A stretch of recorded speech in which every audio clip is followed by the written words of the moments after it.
Bueno, primero que nada, muchas gracias por la invitación a todos los organizadores. Estamos muy contentos desde la sección Migrantes y Refugiados del Vaticano en poder colaborar humildemente en este hermoso encuentro que están llevando adelante. El tema, y para no pasarme de los 10 minutos de mi ponencia, es el aporte económico de los migrantes. Lo he dividido en dos partes, ya que es un tema bastante grande y que tiene muchísimas aristas. Voy a hablar primero de lo que son los migrantes calificados y después de lo que son los migrantes, digamos, en situación más vulnerable. Empezando también siempre desde los casos generales, o sea, casos más globales, y después yendo al caso concreto de América Latina, con algunos ejemplos de países, obviamente debido al tiempo.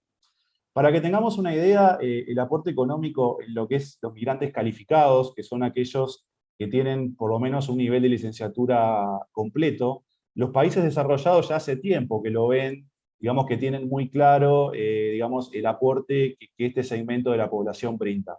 Simplemente para darles algunos ejemplos que son más objetivos, en el caso de los Estados Unidos, el 25% de los científicos en el país son inmigrantes, 50% de las personas que tienen un doctorado son inmigrantes, 60% de los estudiantes de postdoctorado son inmigrantes, y un dato, por lo menos a mí que me llama la atención, es que el 26% de los premios Nobel que viven en ese país son inmigrantes. Otros países, por ejemplo, como es el caso de Canadá, algunos estudios muestran que el 2% digamos, alberga al 2% de los inventores del mundo, eso obviamente con políticas migratorias de atracción bastante fuertes, ¿no? Otros estudios mostraron, por ejemplo, que en la década de 1990 entre 1990 y 2000, un aumento de 1,3% en la cantidad de inmigrantes en la población se veía reflejado en un aumento del 20% de las patentes per cápita, ¿no? Esto como algunos datos donde podemos ver realmente de forma objetiva el aporte. Para que tengan una idea, el 25% de todas las empresas de tecnología establecidas en Estados Unidos entre 1995 y 2005 se fundaron o se confundaron con algún nacido en el extranjero. En el caso de Silicon Valley, el número aún es mayor, es el 52%. Más recientemente, y ahora que estamos con el tema de la pandemia, esto es algún dato que me pareció interesante también compartir. El laboratorio Moderna, una de las vacunas que se está desarrollando y con el cual se está vacunando a la gente a nivel mundial, fue creado por un inmigrante libanés que llegó a Estados Unidos para estudiar un doctorado en el MIT, por ejemplo, y a partir de ese momento, además, esta persona ha fundado 38 empresas de tecnología en el país y más de 100 patentes.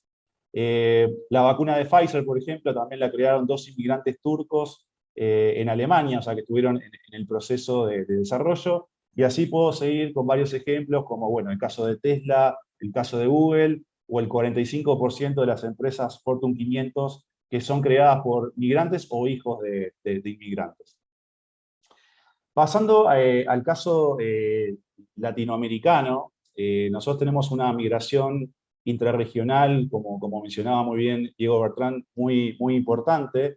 Aproximadamente hay unos 15 millones de migrantes en América Latina, de los cuales 5,6 millones son venezolanos y 4,6 millones están en América Latina. El aporte en la región, digamos que en la época de la pandemia no son muchos los datos donde uno puede sacar información. Hay estudios más recientes que son del 2019. Obviamente con la pandemia todo se ha desdibujado bastante, pero podemos decir que en líneas generales, según la CEPAL, en 2015, por ejemplo, la contribución de los migrantes al PBI mundial era de aproximadamente 6,5 billones de dólares, lo cual equivale al 9,4% del PBI mundial. Esos son datos, digamos, bastante importantes, ¿no?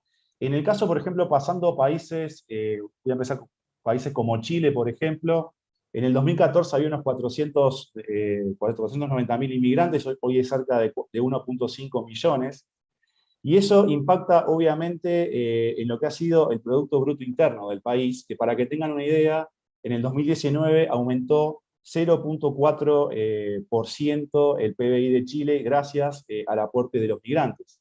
Sin embargo, ahí vemos algunos de los problemas que más adelante les voy a comentar, que es el caso de los venezolanos, por ejemplo, que llegan, que son de muy alto nivel de calificación, La falta de programas, por ejemplo, de reválida de títulos o de programas, por ejemplo, de homogeneización de títulos, como suele pasar, por ejemplo, en el caso del proceso de Bolonia en Europa u otros procesos similares en el mundo, hace que muchos de estos trabajadores terminen digamos, trabajando en empleos que son subcalificados para el nivel de calificación que tienen. Otros países, por ejemplo, como el caso de Colombia, según el Fondo Monetario Internacional, la economía también en 2019, su PBI creció 0,3% gracias al aporte de los migrantes, y en el caso de Colombia estamos hablando de casi 2 millones de venezolanos, y se estima que en el 2021 el incremento del Producto Bruto Interno en Colombia, gracias a los migrantes, será de aproximadamente 0,33%. Sin embargo, hay algunos argumentos, y sobre todo en la región, que se destacan en algunos estudios como aspectos negativos, o digamos, a nivel percepción de la gente que se ve con el tema de la migración.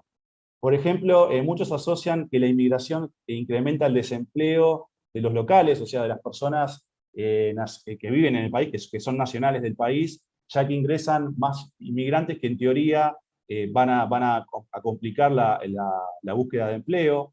También está asociado a la reducción de salario, ya que también hay una percepción de que los migrantes aceptan condiciones salariales que son inferiores a los trabajadores locales, y también hay, digamos, una percepción de que se reduce la calidad de la seguridad social. Todo esto lo entendemos como lo que es, por ejemplo, demanda de salud, educación, etcétera, ya que aumenta la población y, bueno, aumenta la carga en los hospitales, en la educación pública, etcétera, ¿no? Sin embargo, cuando uno empieza a analizar los datos objetivos y empieza a analizar país por país, que ya obviamente por los 10 minutos que tengo es imposible de hacerlo, en realidad hay aumentos bastante positivos en lo que es la inmigración. Por ejemplo, aumenta la población productiva y eso ayuda también a lo que es la seguridad social, o sea, las futuras jubilaciones, sobre todo en países, por ejemplo, como es el caso de Uruguay, con tasas demográficas muy bajas.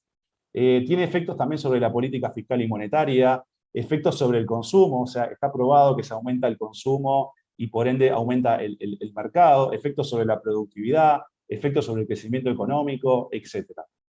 Y en el caso, por ejemplo, concreto de Argentina, que es un caso bueno, que conozco muy de cerca, bueno, Argentina es un país con una política migratoria muy abierta.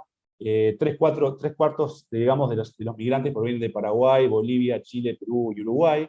Y algunas características de un estudio que hizo la OECD, perdón, la OCDE y la Organización Internacional de Trabajo, muestran que los inmigrantes tienen tasas de empleo relativamente altas, más que nada en posiciones vulnerables, pero su proporción entre los que son, digamos, autoempleados informales es mayor, digamos, al promedio de los locales. O sea que hay más informalidad en la población migrante y por lo general ganan menos. También los inmigrantes, en el caso de la Argentina, trabajan jornadas más largas, pero ganan menos que los locales, entre un 10 y un 15% menos, según un estudio. La mayoría se concentra en sectores de manufactura, construcción, comercio y sector doméstico. Y en promedio los trabajadores inmigrantes tienen menos nivel educativo que los trabajadores argentinos. Esto no pasa, digamos, en todos los países. En el caso, por ejemplo, de Chile, al revés, los migrantes tienen en promedio, por ejemplo, los migrantes venezolanos, tienen en promedio 15,6 años de escolaridad frente a los chilenos que tienen 11 años. Pero claro, el problema es que al no poder trabajar de lo que estudiaron, terminan en el empleo informal. Perdón, Diego, Sí, estamos ya voy llegando al... terminando. Ya voy terminando. También está el tema de las remesas, que también es una forma de ver el aporte económico que genera, digamos, los migrantes. Para que tengan una idea, los ingresos de remesas en Latinoamérica y el Caribe superaron los 93.000 millones de dólares en el año 2019. Básicamente, México, Guatemala y República Dominicana son los países que más remesas reciben, seguido por Sudamérica, que también es un país importante. Digamos que como desafíos, para terminar en 30 segundos, que me parecen importantes destacar, es el tema de la reválida de títulos, que yo creo que deberíamos ir a un modelo similar al europeo para que la gente que emigra regionalmente pueda acceder a trabajos coherentes con lo que estudiaron. El tema de la movilidad internacional también de estudiantes, que es un tema importante del cual poco se habla y que es una puerta de entrada muchas veces a la migración. Y por último, luchar contra la informalidad laboral, que es un fenómeno que lamentablemente acapara toda la región. Muchas gracias y por la oportunidad de participar.